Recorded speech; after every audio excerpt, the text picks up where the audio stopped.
I would like to invite Nicky Hayden, Colin and Randy Mamola.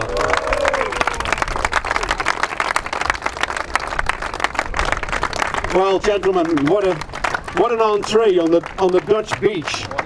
Fantastic.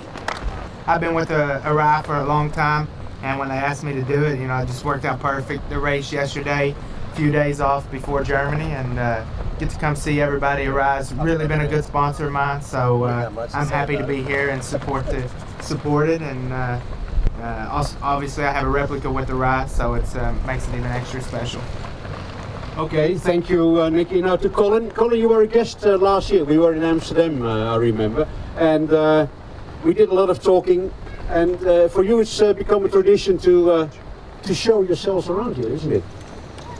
Yeah, I mean the paychecks keep showing up, so I thought I'd come by. We had a good time last year, obviously, and you know, once we're here, you know, we're not going to go anywhere, so we come here and do what we can to help you guys out, and it's good to see everybody again. Yeah, good fun. Good to have you here, Colin.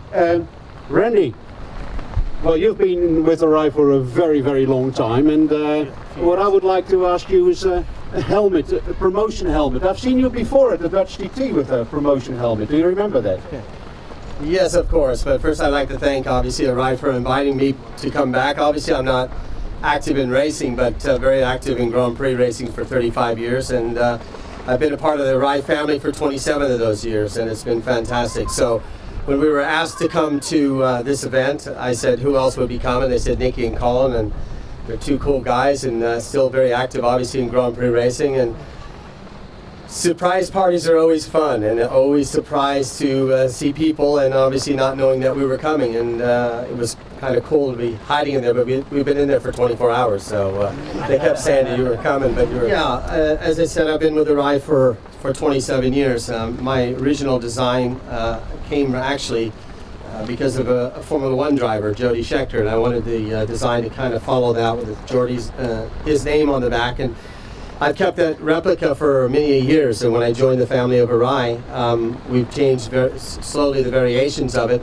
especially the last 3 or 4 years, but we decided to do a new one, and we represented it at the Isle of Man, where obviously Arai is a big part of the TT, and it was something very special. Obviously you get to see that in just a few minutes. Nicky, talking about helmets, talking about Arai, do you remember your first contact with the company? How did it all get together? Don't remember exactly, but I think it was 93. Me and my brothers all got with Arai.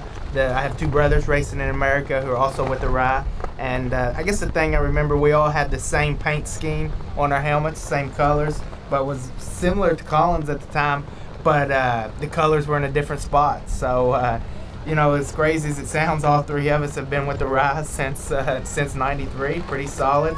And, you know, everybody knows protection, your head, you know, your head's number 1. You can, hands, feet, whatever, they're nice, but, you know, take care of that head, priority number 1. Yes, of course, it's the safety, the protection of the head, but nowadays in the racing world, it's business too. And there's other companies who probably pay very, very high fee if you wear their product. Isn't that right, Colin? Yeah, I mean, obviously I got the same story as Nicky, but you know, and I told you this last year, and I still agree. If you know, if Arai didn't pay me, I'd go down and buy my own helmet. I know it's the best helmet out there. That's why I've been with them for 20 years. You know, since the end of '91, and I'll continue to stay. My little kid, he's 6 years old. He wears an Arai, of course. So it's for me, it's the best helmet out there, and I'm not changing. And there's another thing about Arai. They were the first company to start the racing service in the paddock many, many years ago. I remember, I think it was Japanese rider Sadao Asami, if I remember well. He was helped by a mechanic who changed his visor, cleaned his helmet, etc., etc. There was this funny image when Kevin Swans tried to change the visor and he couldn't. Have you seen that, Randy? Yeah, of course. In fact, Kevin and I had a nice video shot with us working on each other's helmet to try to change those shields. you know, the guys that do our racing service are sort of very, very quick. Even the guys that were in the Isle of Man, you know, when they come in, they change the complete shield. I'd be still there trying to put it in there. I'm not very coordinated when it comes to that, but always great to with Sugi. Sugi was there again this weekend, but even Endo-san from Japan was there, along with the Arai staff that travels throughout Europe.